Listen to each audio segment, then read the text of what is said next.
ಕರ್ನಾಟಕ ರಾಜ್ಯ ಸರ್ಕಾರ, ಕಾಂಗ್ರೆಸ್ ಸರ್ಕಾರ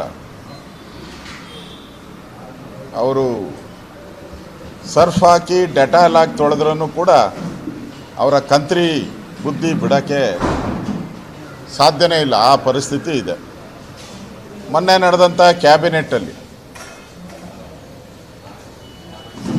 ಪೊಲೀಸರ ಮೇಲೆ ಹಲ್ಲೆ ಮಾಡಿರುವಂಥದ್ದು, ಕೇಂದ್ರ ಸಚಿವರ ಕಾರ್ಯವನ್ನು ಗಾಜುಗಳನ್ನು ಹೊಡೆದಾಕಿರುವಂಥದ್ದು, ಅಲ್ಲಿನ ಪಬ್ಲಿಕ್ ಮೇಲೆ ಹಲ್ಲೆ ಮಾಡಿರ್ತಕ್ಕಂಥದ್ದು,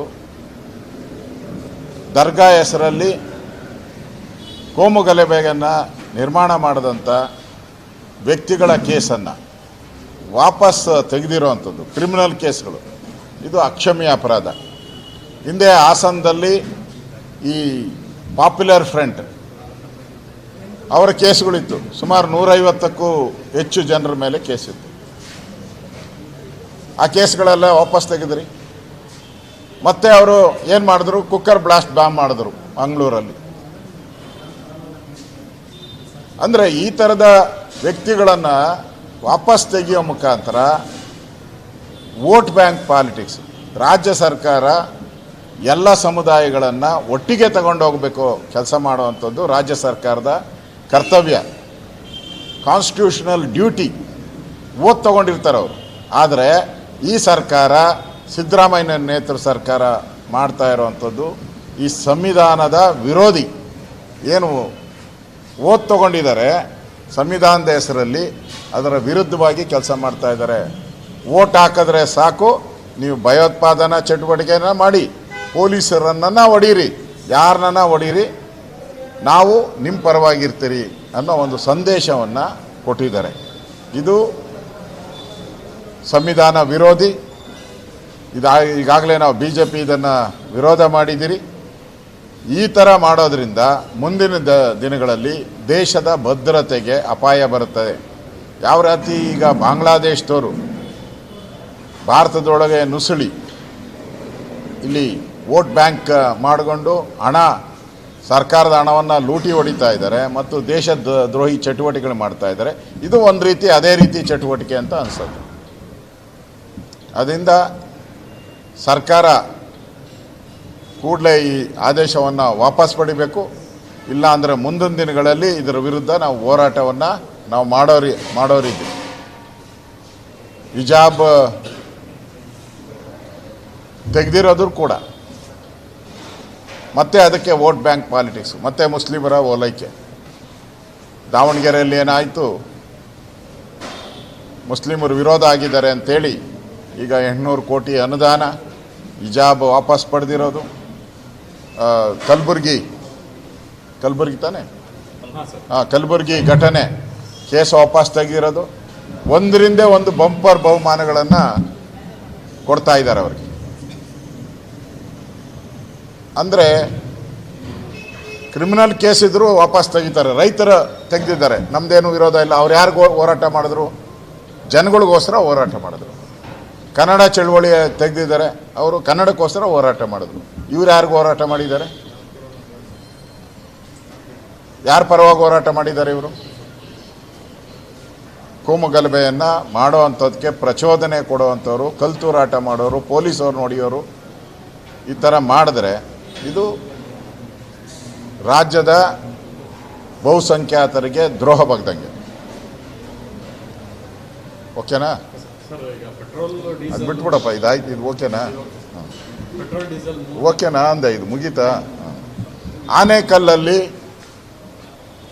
ಒಂದು ಸ್ಟೇಡಿಯಂ ಮಾಡೋಕ್ಕೆ ಹೊರಟಿದ್ದಾರೆ.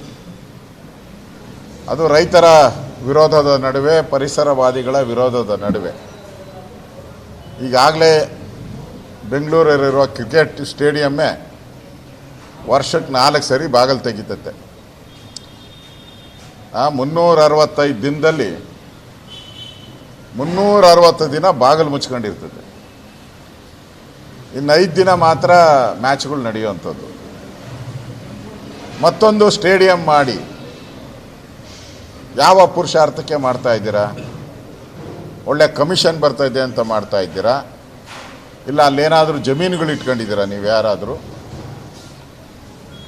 ಆ ಗ್ರೌಂಡ್ ಸುತ್ತು ಏನಾನ ಜಮೀನುಗಳು ಯಾರ್ಯಾರು ಪರ್ಚೇಸ್ ಮಾಡಿದಾರೋ ಅವ್ರದ್ದು ಲೆಕ್ಕ ಕೊಡಬೇಕು.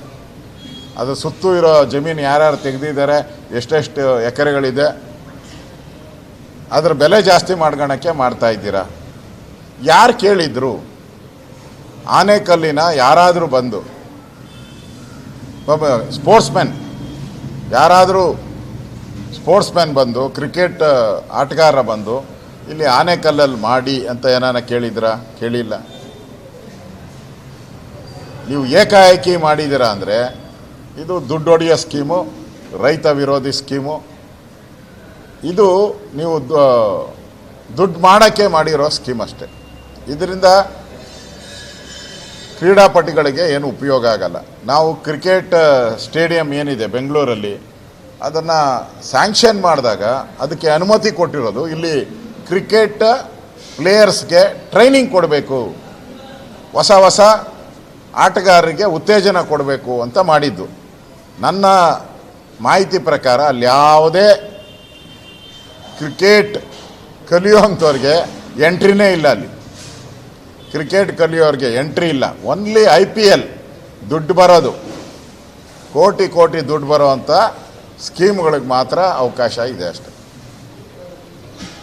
ಓಕೆ. ಬಿಡದಿ ಟೌನ್ಶಿಪ್ಪು ರೈತರ ಸಮಾಧಿ ಮೇಲೆ ಮಾಡ್ತಾ ಇರೋವಂಥದ್ದು. ನಾನು ರಾಜ್ಯದ ಜನತೆಗೂ ಕೈ ಮುಗಿದು ನಾನು ಕೇಳ್ತಾ ಇದ್ದೀನಿ.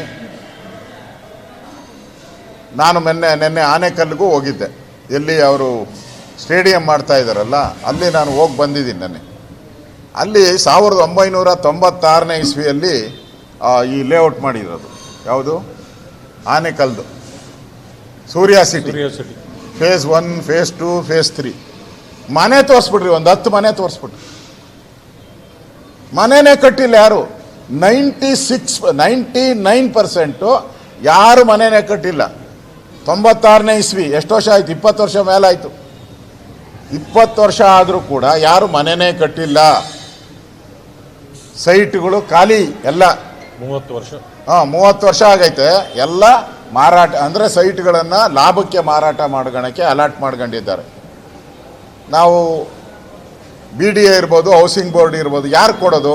ಯಾರು ಮನೆ ಕಟ್ಕೊಳಕ್ಕೆ ಜಾಗ ಇಲ್ಲ, ಮನೆ ಕಟ್ಟಲಿ ಅಂತ ಕೊಡೋದು ಅವ್ರಿಗೆ, ಸೇಲ್ ಮಾಡ್ಕೊಳೋರಿಗಲ್ಲ. ಈಗ ಎಂಟೈರ್ ಸೂರ್ಯ ಸಿಟಿ 95% 20-30 ವರ್ಷ ಆದರೂ ಯಾರು ಮನೆ ಕಟ್ಟಿಲ್ಲ.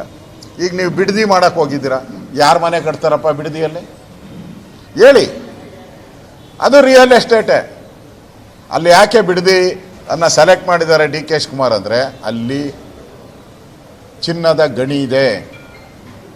ಚಿನ್ನದ ಗಣಿ ಇದೆ. 3000 ಎಕರೆ ಅಲ್ಲಿ ಗೌರ್ಮೆಂಟ್ ಲ್ಯಾಂಡ್ ಇದೆ. ಓಸಿಯಾಗಿ ಬಂದ್ಬಿಡ್ತೈತೆ, ಅದು ಫ್ರೀಯಾಗಿ ಬರ್ತೈತೆ. 3000 ಎಕರೆ ಅಂದರೆ ಫ್ರೀಯಾಗಿ ಬರ್ತೈತಲ್ಲ, ದುಡ್ಡು ಹೊಡಿಯೋದು ಅಷ್ಟೇ. ಅದು ದುಡ್ಡು ಹೊಡಿಯೋ ಸ್ಕೀಮು. ಅದರಿಂದ ಅದು ರೈತರ ಸಮಾಧಿ ಮೇಲೆ. ಅಲ್ಲೆಲ್ಲ ಬೆಳೀತಾ ಇರೋದೆಲ್ಲ ತೆಂಗು, ರೇಷ್ಮೆ, ಹಾಲು. ಮೇವು ಬಂದರೆ ಹಾಲು ಸಿಗ್ತೈತೆ. ರೇಷ್ಮೆ ಸೊಪ್ಪು ಬೆಳೆದ್ರೆ ರೇಷ್ಮೆ ಉತ್ಪತ್ತಿ ಆಗ್ತೈತೆ.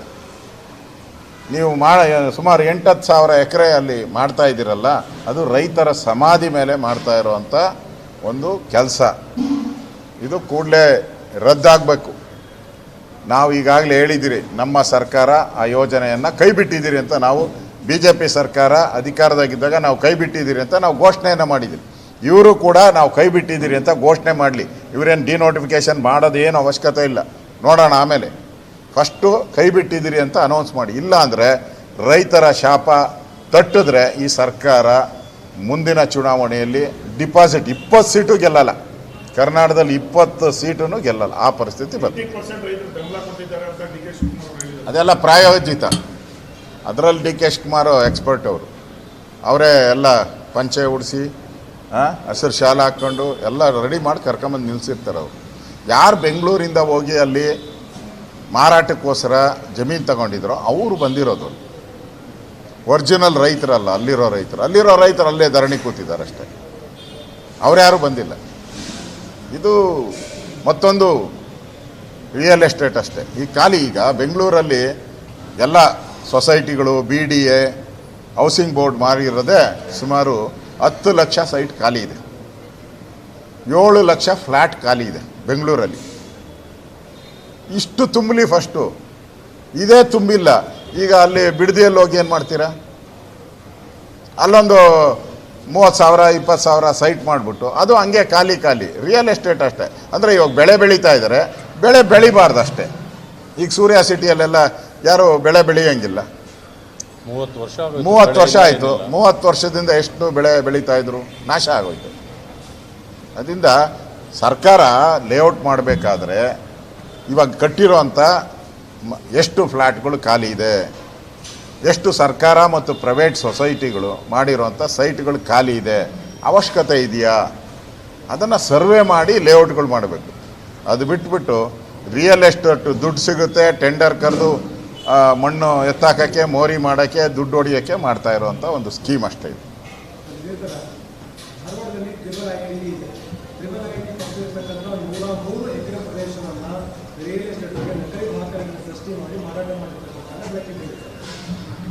ಈ ಸರ್ಕಾರ ರಿಯಲ್ ಎಸ್ಟೇಟ್ ಸರ್ಕಾರ ಇದೆ. ಎಲ್ಲಾಗಲಿ ಬೀದರಿಂದ ಹಿಡಿದು ಚಾಮರಾಜನಗರದವರೆಗೂ ಎಲ್ಲೇ ನೀವು ಹೋದ್ರೂ ಕೂಡ ಎಲ್ಲ ಕಡೆ ಈಗ ನಕಲಿ ದಾಖಲೆಗಳ ಜಮೀನುಗಳನ್ನು ಲೇಔಟ್ ಮಾಡೋವಂಥದ್ದು, ಮಾರಾಟ ಮಾಡೋದು ದಿನನಿತ್ಯ ದಂಧೆ ಆಗ್ಬಿಟ್ಟಿದೆ. ಈ ಸರ್ಕಾರ ಅವ್ರಿಗೆ ಅರ್ಥ ಆಗಿದೆ, ಇನ್ನು 2 ವರ್ಷ ಆದಮೇಲೆ ನಾವು ಬರಲ್ಲ, ಗ್ಯಾರಂಟಿ ಮನೆಗೆ ಹೋಗಬೇಕಾದ್ರೆ ನಾವು ಬಿರಿ ಕೈಯಲ್ಲಿ ಹೋಗಬಾರ್ದು, ಬುತ್ತಿ ಕಟ್ಕೊಂಡು ಹೋಗ್ಬೇಕು. ನಾವು ಬುತ್ತಿ ಕಟ್ಕೊಂಡು ಹೋಗಿ ನೆಕ್ಸ್ಟ್ ಇನ್ನೂ ಒಂದು 5-10 ವರ್ಷಕ್ಕೆ ಆಗೋಷ್ಟು ಬುತ್ತಿ ಕಟ್ಕೊಂಡು ಹೋಗಬೇಕು. ಆ ಬುತ್ತಿ ಕಟ್ಕೊಂಡು ಹೋಗೋಕ್ಕೆ ಲೂಟಿ ಹೊಡೆಯೋ ಸರ್ಕಾರ ಇದು. ರಾಜ್ಯಸಭೆ ಚುನಾವಣೆಗೆ ದಿನಾಂಕ ನಿಗದಿಯಾಗಿದೆ. ಇಲ್ಲಿ ಒಂದು ಸ್ಥಾನ ಬಿಜೆಪಿ ಸಿಗುತ್ತೆ, ಸಂಖ್ಯಾಬಲದ ಆಧಾರದಲ್ಲಿ ನಿಮ್ಗೆ ಸಿಗುತ್ತೆ. ಆದರೆ JDS ಅವರು ಕೇಳ್ತಾ ಇದ್ದಾರೆ, ದೇವೇಗೌಡರಿಗೆ ರಾಜ್ಯ ಬಿಜೆಪಿ ವಿರೋಧ ಮಾಡ್ತಾ ಇದೆಯಾ? ನಾವು ಯಾರಿಗೂ ವಿರೋಧಿಗಳಲ್ಲ, ಯಾರಿಗೂ ನಮ್ಮದೇನು ಬೆಂಬಲ ಇಲ್ಲ. ನಮ್ಮ ಕೇಂದ್ರದ ನಾಯಕರು ಏನು ಹೇಳ್ತಾರೋ ಅದಕ್ಕೆ ನಮ್ಮದು ಬೆಂಬಲ. ನಮಗೆ ರಾಜ್ಯಸಭಾ ಒಂದು ಸ್ಥಾನ ಅವಕಾಶ ಇದೆ.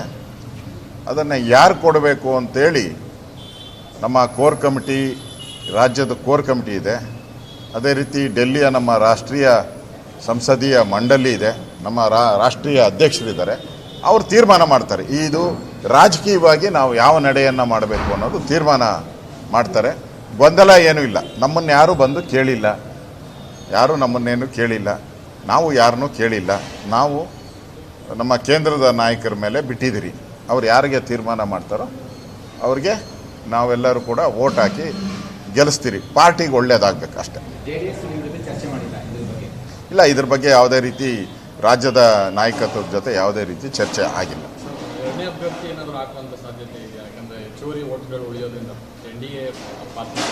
ಯಾವುದಕ್ಕೆ? ಇಲ್ಲಪ್ಪ, ಒಂದೇ ಬರೋದು. ಪೆಟ್ರೋಲ್ ಡೀಸೆಲ್ ವಿಚಾರವಾಗಿ ಕೇಳಿ 3 ಬಾರಿ ಹೆಚ್ಚಳ ಆಗಿದೆ. ಸೊ ರಾಜ್ಯ ಸರ್ಕಾರವೂ ಕೂಡ ತನ್ನ ತೆರಿಗೆಯನ್ನು ಕಡಿಮೆ ಮಾಡಲಿ ಅಂತ ಜನರ ಒಂದಷ್ಟು ಒತ್ತಾಯ ಇದೆ. ಪೆಟ್ರೋಲ್ ಮತ್ತು ಡೀಸೆಲ್ ಬೆಲೆ ಜಾಸ್ತಿ ಆಗಿರೋದ್ರಿಂದ ಕೇಂದ್ರ ಸರ್ಕಾರಕ್ಕೆ ಯಾವುದೇ ರೀತಿ ಟ್ಯಾಕ್ಸ್ ಬರಲ್ಲ, ಅವ್ರಿಗೆ ತೆರಿಗೆ ಬರಲ್ಲ.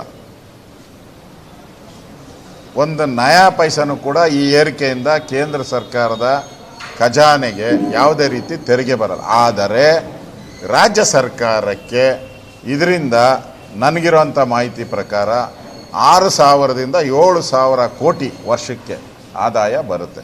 ಅಂಕಿಅಂಶದ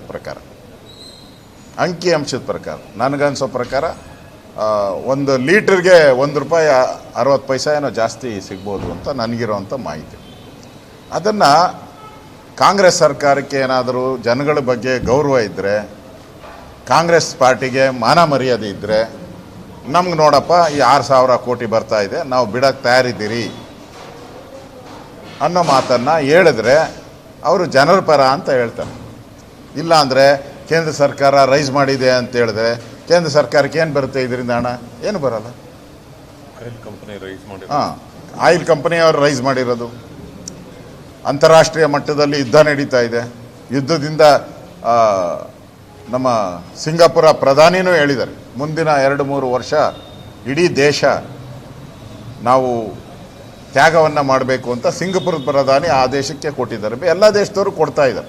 ಯಾಕಂದರೆ ಇದು ನಡೆಯುವಂಥ ಯುದ್ಧ ನಿಲ್ತಾನೇ ಇಲ್ಲ.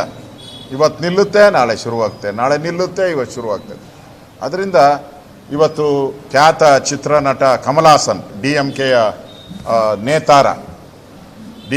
ನೇತಾರ, ಖ್ಯಾತ ಚಲನಚಿತ್ರ, ಅವರೇ ಹೇಳಿದ್ದಾರೆ, ನಾವು ದೇಶದ ಕಷ್ಟ ಕಾಲದಲ್ಲಿ ಹಿಂದೆ ನೆಹರು ಇದ್ದಾಗ ನಾವು ಸಹಾಯ ಮಾಡಿದ್ರಿ, ಜನ ಎಲ್ಲ ಲಾಲ್ ಬಹದ್ದೂರ್ ಶಾಸ್ತ್ರಿ ಇದ್ದಾಗ ನಾವು ಮಾಡಿದಿರಿ, ಮನಮೋಹನ್ ಸಿಂಗ್ ಇದ್ದಾಗ ನಾವು ಈ ರೀತಿಯ ಕಷ್ಟ ಸಂದರ್ಭದಲ್ಲಿ ದೇಶದ ಜನ ನಮ್ಮ ಕರ್ತವ್ಯ ಅಂತ ಮಾಡಿ ಅಂತೇಳಿ ಡಿ ಎಂ ಕೆ ಹೇಳಿದೆ. ಈ ಮನೆಯಾಳ ಕಾಂಗ್ರೆಸ್ ಅವ್ರಿಗೆ ಆ ಬುದ್ಧಿ ಬಂದಿಲ್ಲಲ್ಲ. ಡಿ ಎಂ ಕೆಗೆ ಬುದ್ಧಿ ಬಂದಿದೆ. ಇಷ್ಟು ದಿನ ಟೀಕೆ ಮಾಡ್ತಾ ಇದ್ದಂಥ ಡಿ ಎಂ ಕೆಗೆ ಬುದ್ಧಿ ಬಂದಿದೆ.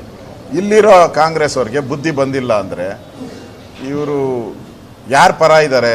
ರಾಜ್ಯದ ಜನತೆ ಪರ ಇದ್ದಾರಾ, ಕಾಂಗ್ರೆಸ್ ಪಾರ್ಟಿ ಪರ ಇದ್ದಾರಾ ಅನ್ನೋದು ಸ್ಪಷ್ಟ ಆಗಲಿ. ಅದಕ್ಕೆ ನಾನು ಆಗ್ರಹ ಮಾಡ್ತಾ ಇದ್ದೀನಿ, ನಿಮಗೆ ಬರ್ತಾ ಇರೋವಂಥ ತೆರಿಗೆ ಹಣ ವಾಪಸ್ ಜನಗಳಿಗೆ ಕೊಡಿ. ಈ ವರ್ಷ 6,000 ಕೋಟಿಯಷ್ಟು ಬರ್ತದೆ, ವಾಪಸ್ ಕೊಡಿ. ಅದನ್ನು ತೆರಿಗೆಯನ್ನು ಕಟ್ ಮಾಡಿ ಪೆಟ್ರೋಲ್ ಮತ್ತು ಡೀಸೆಲ್ಗೆ ಆ ಒಂದು ವಿನಾಯಿತಿಯನ್ನು ಕೊಡಿ ಅಂತೇಳಿ ರಾಜ್ಯ ಸರ್ಕಾರಕ್ಕೆ ಆಗ್ರಹವನ್ನು ಮಾಡ್ತಾ ಇದ್ದೀವಿ. ಭಾರತೀಯ ಜನತಾ ಪಾರ್ಟಿ ಅಂತ ಒಂದು ಸೋಷಿಯಲ್ ಮೀಡಿಯಾದಲ್ಲಿ ಅಲ್ಸಲ್ ಮಾಡ್ತಾ ಇದ್ದೀವಿ ಸರ್. ಇದಕ್ಕೆ ನಾವು ಸಪೋರ್ಟ್ ಮಾಡ್ತೀವಿ ಅಂತ ಕಾಂಗ್ರೆಸ್ ನಾಯಕರು ಕೂಡ ಹೇಳ್ತಾ ಇದ್ದಾರೆ. ಯಾರೋ ತಲೆ ಕೆಟ್ಟವ್ರು ಹಂಗೆ ಮಾಡ್ಬೋದು ಅಷ್ಟೇ. ಅವ್ನು ಮಾಡ್ತಾ ಇರೋನೇ ಆಮ್ ಆದ್ಮಿ ಪಾರ್ಟಿ. ಆಮ್ ಆದ್ಮಿ ಪಾರ್ಟಿಯ ಅವನು ಪ್ರಚಾರ ಸಮಿತಿಯ ಅಧ್ಯಕ್ಷ. ಅವನು ಈಗ ಇಲ್ಲಿ ಮಾಡಿದ್ರೆ ಏನಾನ ಹಿಡಿದು ಒಳಗಾಗ್ತಾರೆ ಅಂದ್ಬಿಟ್ಟು ಅಮೇರಿಕಾಗೆ ಹೋಗಿ ಅಲ್ಲಿಂದ ಮಾಡ್ತಾ ಇದ್ದಾನೆ. ಕಾಕ್ರೋಚ್ ಪಾರ್ಟಿ ವಿಚಾರವಾಗಿ ನಾವು ಮಾತಾಡಿಲ್ಲ, ನ್ಯಾಯಾಂಗದ ಮುಖ್ಯಸ್ಥರು ಮಾತಾಡಿರೋದು.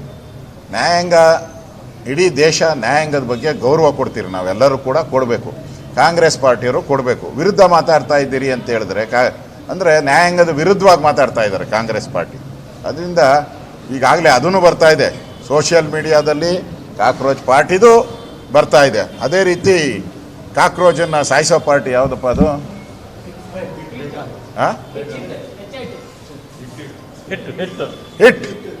ಹಿಟ್ಟದು ಒಂದು ಸೋಷಿಯಲ್ ಮೀಡಿಯಾದಲ್ಲಿ ಬರ್ತಾ ಇದೆ. ಹಿಟ್ಟಿಗೂ ಭಾಳ ಜನ ಲೈಕ್ಸ್ ಕೊಟ್ಟಿದ್ದಾರೆ. ನೋಡೋಣ, ಹಿಟ್ಟು ಹೊಡೆದ್ರೆ ಕಾಕ್ರೋಚ್ ಹೋಗ್ತೈತೆ ಅಂತ ಎಲ್ಲ ತಿಳ್ಕೊಂಡವ್ರೆ. ಇಬ್ಬರದು ನಡೀತಾ ಇದೆ, ನೋಡೋಣ. ನಮಗಂತೂ ಅದು ಇವರಿಬ್ಬರು ಪರಿಚಯ ಇಲ್ಲ, ಹಿಟ್ಟು ಪರಿಚಯ ಇಲ್ಲ, ಕಾಕ್ರೋಚು ಪರಿಚಯ ಇಲ್ಲ ನಮಗೆ. ಅದರಿಂದ ಬಿಜೆಪಿನ ಹಿಂದಕ್ಕಿದೆ ಅಂತ ಸರ್.